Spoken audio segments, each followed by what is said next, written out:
Toi aussi, quand t'as vu ton thème astral pour la première fois, t'as paniqué en mode mais c'est quoi tous ces traits rouges? T'inquiète, on passe tous par là, souffle un coup, ton thème n'a absolument aucun problème, je t'explique. Dans mes précédentes vidéos, je t'ai expliqué les planètes, les signes et les maisons. Aujourd'hui, on ajoute la dernière pièce du puzzle pour analyser un thème astral, les aspects. Les aspects, c'est les traits qui partent dans tous les sens au milieu de ton thème astral. Ils indiquent la relation entre deux planètes, comment elles se parlent. Imagine ton thème comme une colocation. Les planètes, c'est les colocs. Et les aspects, c'est est-ce qu'elles s'adorent, en mode BFF, elles font tout ensemble et se tirent vers le haut? Est-ce qu'elles se tolèrent? Ou est-ce qu'elles se tapent dessus parce qu'il y en a une par exemple qui est maniaque et que l'autre est bordélique? Je sais pas si cette métaphore était la meilleure, mais tu vois l'idée. Il y a deux catégories d'aspects. Si je schématise, les aspects bleus sont facilitants et les aspects rouges sont challengeants. Mais avant que tu paniques en disant « Mais moi j'ai plein de traits rouges dans mon thème astral », je t'arrête tout de suite, tout le monde a des traits rouges, c'est super les traits rouges, parce que c'est tes potentiels d'évolution. En gros, sans traits rouges, il se passerait pas grand chose dans ta vie. Alors t'aurais pas pour autant les doigts de pied en éventail avec une caille-pied à la main sur la plage, ta vie serait juste flat.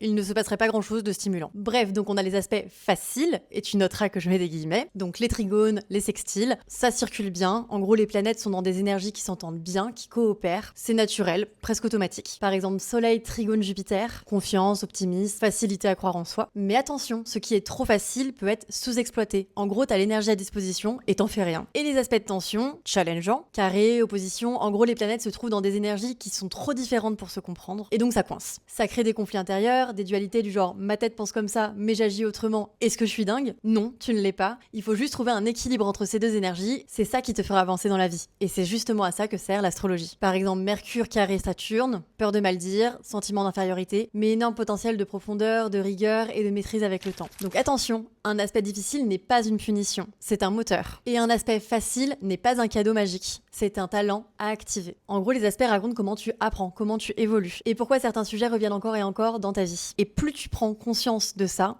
plus tu peux évoluer facilement.